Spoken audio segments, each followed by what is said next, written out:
Hello, sorry I could not make it to the conference in person, but welcome to my poster session anyways.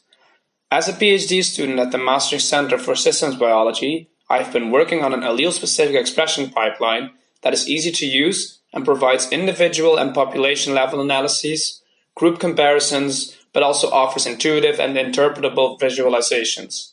Framework-wise, allele-specific expression lies somewhere in between genome-wide association studies and differential gene expression studies, in the sense that we look at the relative expression of alleles at one heterozygous locus. Allelic imbalance is when one of the two alleles at a specific heterozygous locus is expressed much more or less than the other allele. Biological causes of this can include differences in alternative splicing and in promoter, enhancer, or silencer regions upstream of the alleles. Thus, these imbalanced loci serve as proxies for cis-regulatory variation. We used a dilated cardiomyopathy cohort because this was a unique data set on a disease that is both genetically complex and has a strong regulatory aspect, making it ideal for this type of analysis. Additionally, a previous study was able to find 4 distinct groups of clinically different patients, which we call Phenogroups, allowing us to perform group comparisons. Now, how do we actually perform this analysis? How do we actually create this pipeline? Well, first, we need a score to quantify allele-specific expression, which we did as following. This formula was used because it gives one score per locus, regardless of the allele of focus, as can be seen in the example below. The resulting score ranges from 0.5, indicating no imbalance or equal expression of both alleles at the locus, to 1, indicating full imbalance where only one of the two alleles, either the maternal or the paternal, comes into expression. Then we need to figure out whether or not some loci with very high imbalance scores, say 0.99, are actually imbalanced or have an RNA sequencing error in one of the reads, tricking us into thinking they are very highly imbalanced.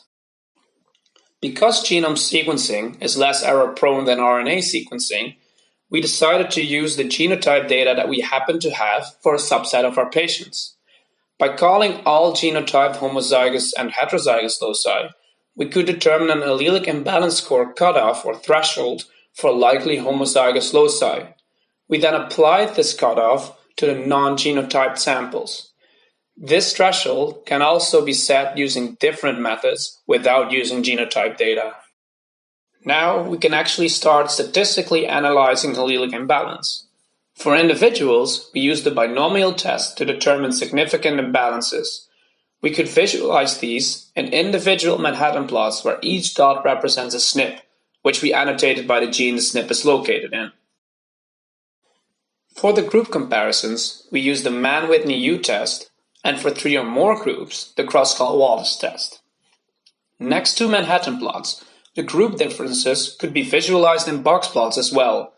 In this example, indicating differences in allelic imbalance for a locus in EZH1, a gene important for histone modifications in cardiac reprogramming.